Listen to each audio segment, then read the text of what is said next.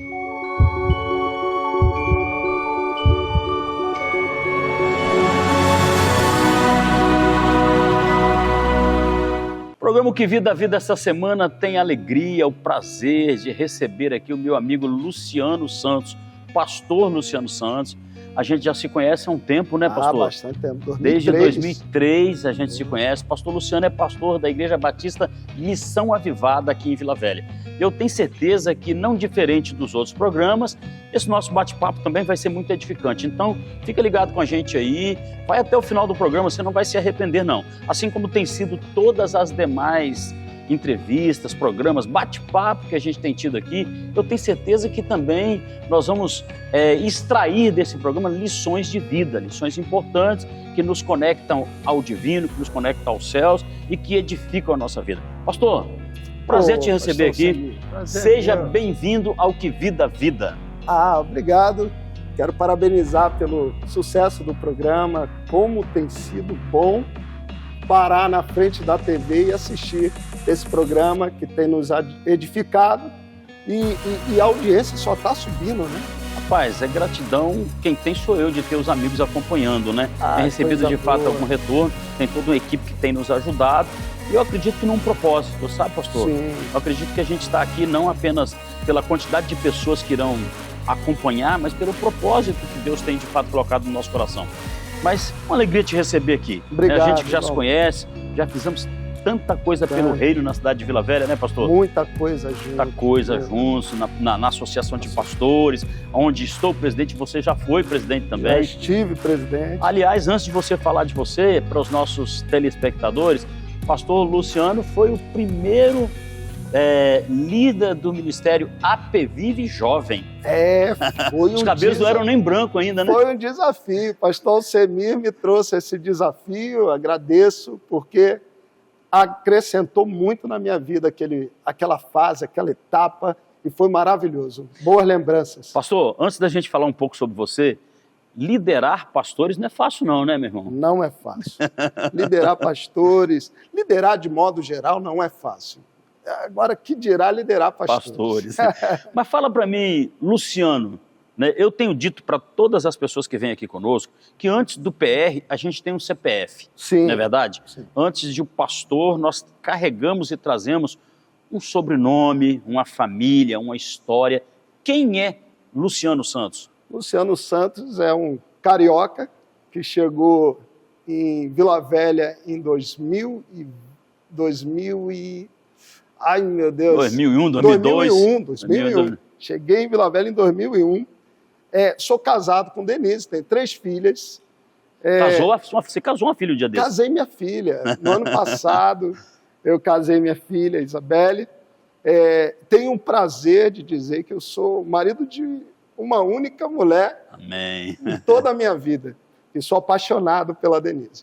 Cheguei em Vila Velha e comecei meu ministério pastoral aqui, né? Vindo Já era Batista Missão Avivada? Não. Eu era da Igreja Batista Nova Ebenezer, no Rio de Janeiro, e vim pela Igreja Batista Nova Ebenezer, ali enviado pelo pastor Gideão na época. E comecei um trabalho de pequeno grupo, né? Lançando aviãozinhos da varanda do meu prédio. Não conhecia ninguém. Todo dia eu enviava 10 aviãozinhos da varanda do meu prédio ali, da onde eu morava, e caiu na mão de uma pessoa, e aquela pessoa naquele dia leu uma carta, né, que estava ali dizendo, olha, se você quer conhecer alguém que pode mudar a sua vida, eu posso te apresentar. E aquela pessoa ligou. Boa estratégia, essa estratégia do avião, hein? E ali eu ganhei a primeira alma para Jesus. Porque tem outros aviões por aí que são ruins, mas esse avião seu esse avião seu é carregado de bênçãos.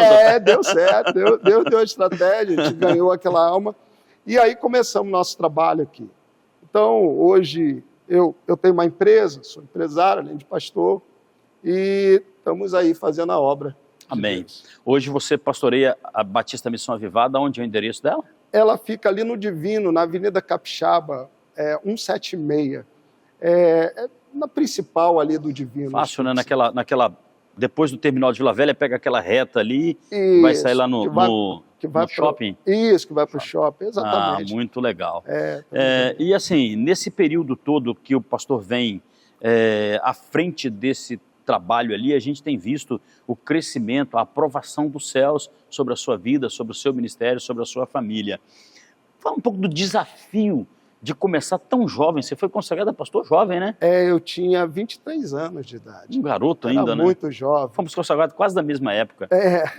Mesma época, digo de idade, porque eu sou um pouquinho mais idoso que você. Hoje eu tenho 46 anos. Então é um garoto. É um garoto. De estrada. Mas eu acho que os desafios, eles são grandes, né? Formar pessoas não é fácil, né? Porque nosso papel de pastor é tirar pessoas que estão em situações extremas e trazer elas para refletir a glória de Deus. Então, assim, não é um trabalho tão simples, é um trabalho bem exaustivo e é um trabalho que exige uma superação diária.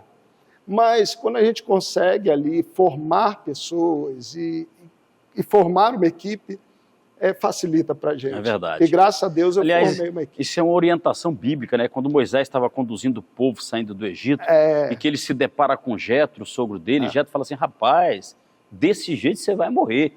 Sozinho não se carrega a carga. Eu acredito que isso tem sido um mal de alguns pastores, alguns líderes, né? Querer carregar o fardo sozinho. Sozinho a gente não vai a lugar nenhum, não é verdade, pastor? Eu tive muitos desafios, pastor Alcemir, porque eu era centralizador, e centralizador não é muito bom. Parece trazer bons resultados, parece que está tudo na sua mão. E é difícil lidar com isso, né?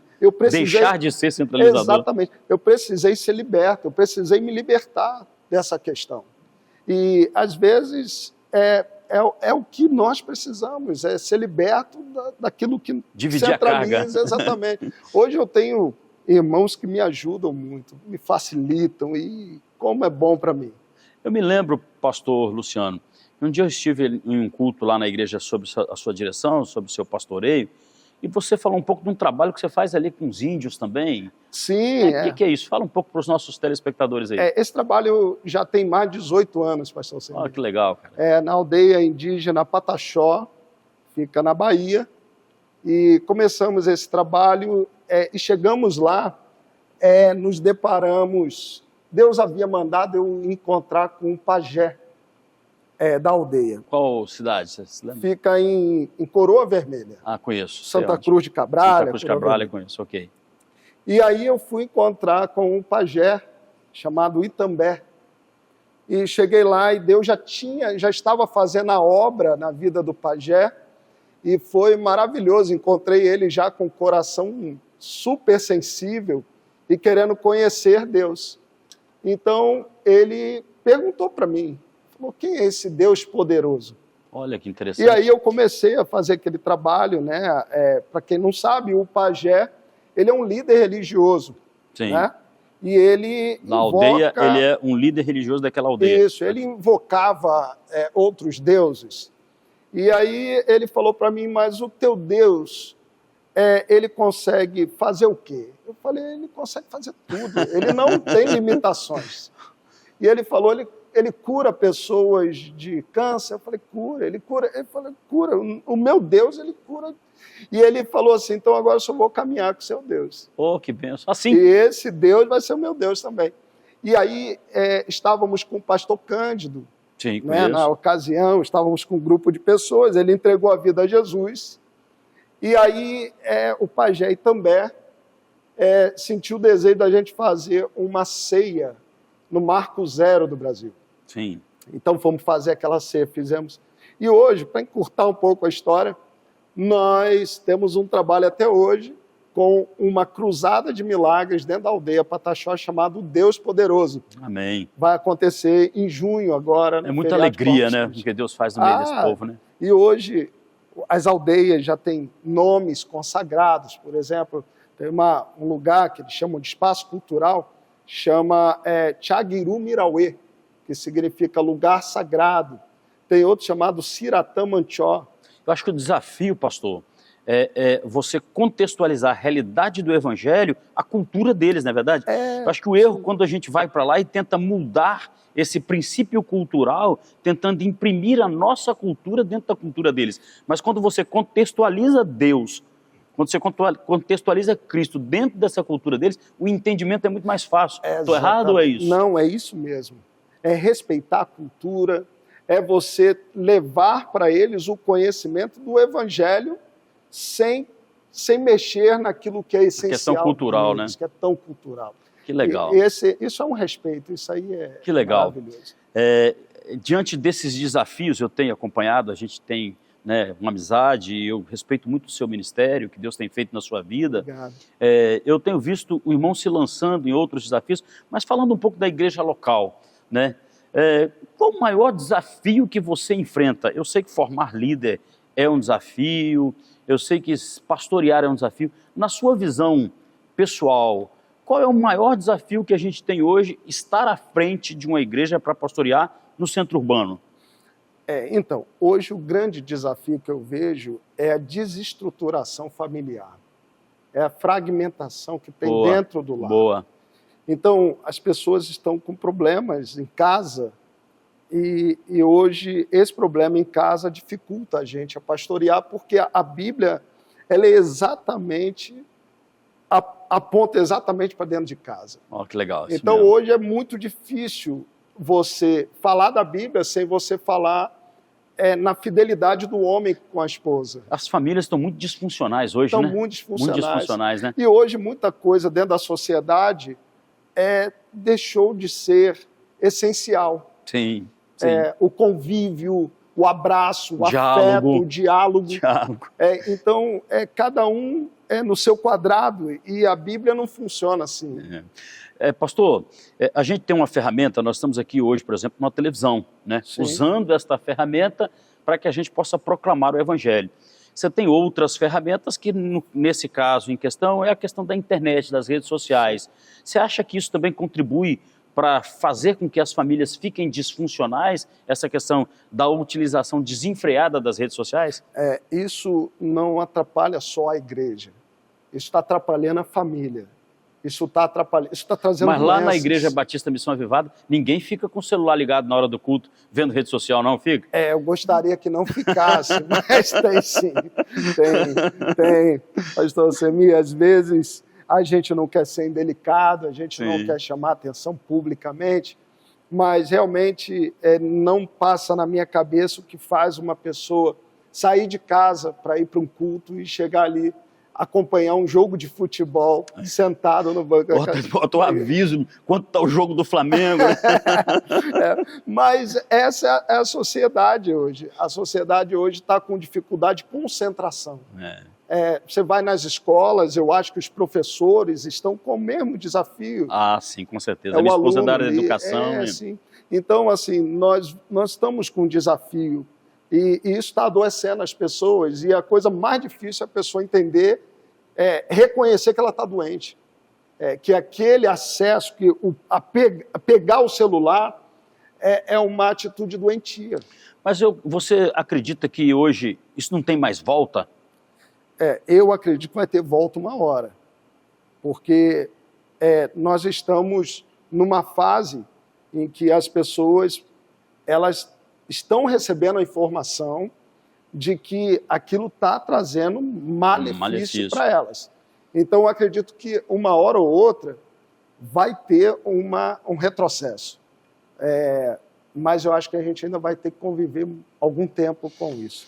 Pastor, eu tenho um pouco mais de idade que você, né? Mas você tem uma caminhada ministerial já, tem se levantado novos pastores, novos líderes.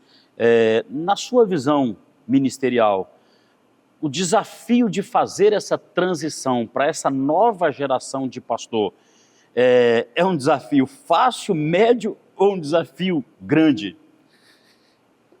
É um desafio.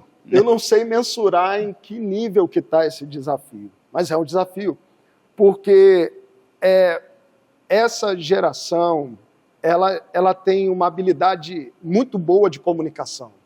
É uma geração muito comunicativa e eles usam poucas palavras para fazer compreensivo, para se fazerem compreensível. A gente era mais de conversar, então a gente levava um diálogo longo para fazer...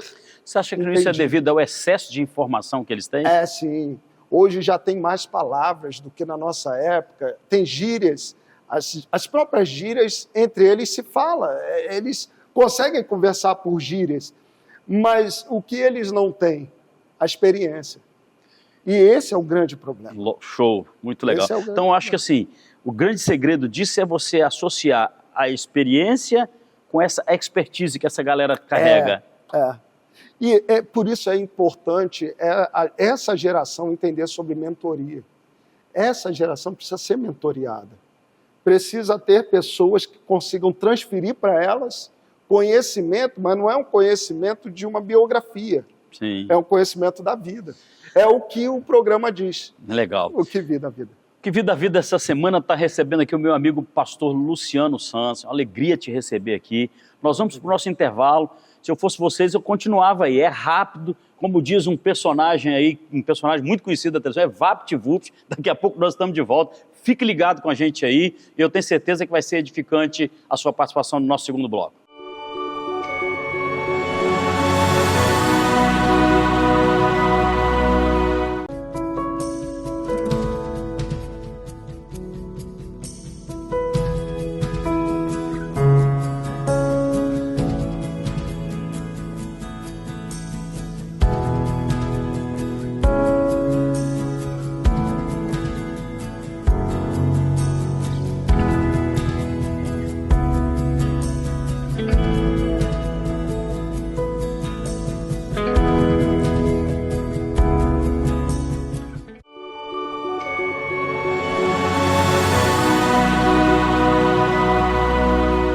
Estamos de volta no Que Vida a Vida, e o Que Vida a Vida essa semana está recebendo aqui o meu amigo pastor Luciano. Pastor Luciano é pastor na Igreja Batista Missão Avivada, em Vila Velha. Nós já passamos aqui o endereço, mas ao final do programa ele vai ter oportunidade também de novamente dizer o endereço da congregação da igreja onde pastoreia. Um papo muito agradável, nós estamos falando aqui de tudo aquilo que Deus tem feito nas nossas vidas, das conexões que são importantes para que a gente mantenha uma vida espiritual e ministerial saudável. E por falar nisso, pastor, eu creio muito nessa questão que eu acabei de dizer, que são as conexões espirituais que a gente faz. Sim. Tem uma psicóloga que diz assim, que nenhum homem é uma ilha, a gente não consegue viver isolado, por mais que você tenha a congregação, as pessoas que caminham contigo, mas como é importante a gente criar conexões para abrir o nosso entendimento, para ver o que Deus está fazendo, não é nem para copiar, mas para de fato ver o que Deus está movendo, né? Eu tenho visto que você tem feito boas conexões, fala um pouco para a gente um pouco dessas conexões. Andar sozinho não é bom. As pessoas que andam sozinhas, elas adoecem. Boa. Então, ter conexões é importante. Hoje eu tenho o pastor Joey Vasconcelos como um grande mentor, tenho o Genésio de Souza, um mentor. Que bênção. Então, aliás, Genésio de Souza é uma pessoa que abençoou a igreja, o corpo de Cristo, né? Inclusive a Associação de Pastores mandou uma placa de homenagem a ele. Uma placa de homenagem a ele, né? Foi muito bom. Esses anos. Foi lindo. Mas, então, nós temos que ter conexões. Ficar sozinho não é bom, ficar sozinho adoece. Eu tenho vivido isso, tenho procurado, por exemplo, o Dan teve aqui um programa com o Dan Piquet. Nós, pastores, temos uma mania de achar que nós podemos ensinar tudo na igreja. Nós temos graça para ensinar algumas coisas, mas tem outras que nós não temos tanta graça assim. E eu tenho um pastor auxiliar lá na igreja, que ele é do Ministério de Cura, e eu tinha muita dificuldade, e aquilo me trazia limitações. Eu entrei em crise, eu falei, como eu vou ajudar esse pastor? Então eu fiz uma conexão para ajudar a ele. Então eu chamei o Dan, falei, Dan, eu tenho um pastor que tem esse ministério. Bênção. E aí eu conectei o Dan a esse pastor auxiliar lá na igreja, e foi uma bênção. Então, conexão é bom para você e, inclusive, para as ovelhas que você tem. Com certeza. Então, eu tenho feito essas conexões. Você acha que, durante muito tempo, não estou falando agora de um tempo recente, há um tempo atrás, as pessoas, ou os pastores, os líderes, eles não se relacionavam com receio de repente, aquela pessoa que vem vai influenciar ou positivo ou negativamente a congregação que ele pastoreia, correndo até o risco de retirar as ovelhas do aprisco? Você acha que isso era uma barreira ou de fato a coisa ia fluindo e eles não se relacionavam? Isso foi uma barreira, sim. Eu acho que foi. Mas hoje eu acho que a barreira é outra. Hoje nós somos vistos pelo resultado que temos. Boa. Então tem muita gente que acaba se reprimindo porque ainda considera que o resultado dela não é tão relevante. Sendo que não é assim. Você não cria conexões por isso. Não se mede o resultado pela quantidade de ovelhas, não é verdade, pastor? É isso. Jesus teve 11 discípulos, e aí 12, um traiu ele. Eu te pergunto, qual a igreja maior? Uma igreja que tem 5.000 pessoas ou aquele pastor que cuidou a vida toda do Fernandinho Beiramar, por exemplo? Entendi. Então, sabe, tem almas que, assim, dão tanto trabalho que vale por uma igreja gigante. Então não se mede por isso, sabe? Você tem tido uma conexão interessante lá em São Paulo. Você tem ido pregar lá na igreja do o apóstolo pastor Brandão, um grande amigo, ele tem um trabalho na África, nós fazemos um trabalho junto, inclusive eles estão indo para a África agora, né? A gente tem um trabalho... Você esteve lá esses dias? Estive lá em São Paulo. Nós temos ministrado uma conferência, né? Na verdade são um retiro chamado Mover dos Quatro Montes. Você precisa voltar um programa aqui só para falar desse isso é maravilhoso. E eu e o apóstolo Brandão temos andado e ministrado isso aí. Então estamos juntos nessa conexão. Tem sido uma honra a gente ter esse entrosamento para isso. Estamos no Que Vida da Vida hoje recebendo o pastor Luciano. O pastor Luciano é um amigo que eu carrego já há algum tempo de ministério aqui na cidade de Vila Velha, mas que também tem sido um homem de coragem, um homem de disposição e que tem aberto frontes no reino para alcançar vidas. E eu acho que isso é um desafio muito interessante. Você já compartilhou aqui um pouco com a gente nesse trabalho que você faz com os Pataxós, nessa conexão com o apóstolo Brandão lá em São Paulo, com o Joey nos Estados Unidos. Isso. Mas tem uma coisa que me intriga, que eu acho interessante, que você podia compartilhar um pouco com a gente. Essa sua mentoria na área esportiva. Como é que tem sido isso? Para mim tem sido... O meu ministério ganhou muito sentido nessa área. Então hoje eu tenho mentoreado atletas e também equipes. Aqui no Espírito Santo eu tenho ajudado o time da Desportiva, né? Na temporada passada ajudei o Rio Branco, na outra temporada o Serra. Então, assim, tem uma comissão técnica que me chama para poder dar essa mentoria bíblica dentro do... Não é coach, tá? Sim. Eu uso a Bíblia e a gente trabalha a Bíblia dentro do clube e também com os atletas. Então, tem atleta em times grandes hoje que a gente acaba mentoreando eles. Interessante. Né? Antes do jogo, depois do jogo, durante a semana. Você esteve em São Paulo, no São Paulo Futebol Clube? Tive no São Paulo, Corinthians. Sim. Tive no Atlético Paranaense. Legal. Como é que é essa sua experiência lá em loco, no local?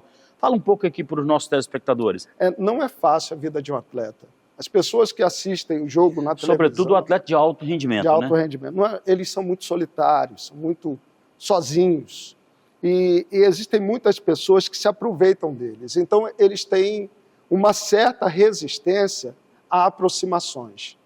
E graças a Deus, Deus me deu essa graça para encontrar um espaço e eles sentarem comigo. Então, hoje nós temos dedicado bastante tempo do ministério nessa área e, semanalmente, eu estou trabalhando isso. Quem fez um trabalho interessante nessa perspectiva foi o Jorginho, que foi jogador do Flamengo, foi técnico, jogador da Seleção Brasileira, que era o Atletas de Cristo, né? Exatamente. Muito interessante o trabalho que ele desenvolveu. Esse trabalho que você vem desenvolvendo de mentoria espiritual para os atletas de alto rendimento, é um pouco nessa linha dos Atletas de Cristo? É bem parecido. A gente trabalha com muita cautela, muito cuidado, porque apareceram muitos aproveitadores e tentando, né, retirar dos atletas, olhar para os atletas como uma moeda, sabe? E eles ficaram bem fechados. E a gente conseguiu entrar de novo e trazer o evangelho. E tem outros homens também trabalhando isso no Brasil. Sim. E tem sido um Mas trabalho, é um desafio também, né? É um desafio, grande desafio. Porque isso acaba te absorvendo do ponto de vista de tempo, né? Sim. Que você, de fato, poderia dedicar à sua igreja local. Daí a importância do tema que nós já abordamos aqui, de formar uma boa equipe, né? Sim. Formando uma boa equipe, você pode abrir outras frentes, Sim. enquanto aquela liderança que você formou está ali cuidando da igreja local. Semana passada eu estava ministrando em São Paulo e a equipe estava trabalhando na igreja. Eu viajo agora para os Estados Unidos e a equipe vai estar lá. Então, eu não tenho preocupação quanto a isso. Todo mundo que está ali à frente da igreja está trabalhando para Jesus. E isso tem sido uma bênção. Você já esteve presidente da Associação de Pastores de Vila Velha, num período assim de muita produção do ponto de vista de unidade de pastores, onde a gente de fato trabalhou muito a unidade. Qual a dificuldade que você enxerga hoje da gente retomar essa visão de unidade de pastores nos dias atuais? A grande dificuldade nessa área é o protagonismo. As pessoas conseguem participar naquilo que elas são protagonistas. E, na verdade, a Associação de Pastores, a proposta dela é de unidade, onde o protagonismo é a unidade. Então, não tem como, né? Não tem como ter um protagonista. O protagonista é Jesus. Amém. Então, a gente tem que estar junto, em unidade ali, né? Falando do reino um para o outro e ali compartilhando experiências. Então, eu acho que o protagonismo é o perigo, é o grande perigo da unidade. Onde tem protagonismo, nós vamos ter dificuldade de pessoas juntas. Boa, muito interessante essa sua fala. Eu acredito muito que quando a gente tem uma visão de reino, fica de fora essa visão protagonista, mas fica de fora também as nossas bandeiras denominacionais. Né? Aí nós carregamos uma bandeira única que é proclamar o reino de Deus, né? Acho que isso é muito interessante. Pastor, eu não tenho como expressar a alegria de te receber aqui. Obrigado. É rápido demais, o nosso tempo, né, já se foram, parece que nós começamos tem 5 minutos, né? Vencemos no tempo. O convite está feito para você voltar para falar dessa ministração que você tem feito em São Paulo, junto com o apóstolo Brandão, que é a ministração com o meu nome? Mover dos 4 Montes. Mover dos 4 Montes. Né? Já está feito o convite para você vir aqui falar sobre esse assunto. Quem sabe, quando o apóstolo estiver aí, você trazê-lo. É uma boa. Trazê-lo para vir gravar conosco. Quero agradecer a sua presença. Obrigado. Deixar aí a câmera à sua disposição para você falar os dias de culto lá na congregação sobre a sua responsabilidade, o seu endereço e se despedir da nossa galera aí. Legal. Quero agradecer, pastor Alcemir, pelo carinho, por abrir as portas para a gente poder estar aqui compartilhando o que eu vi da vida. Amém. E é uma alegria poder estar aqui com você, nos assistindo.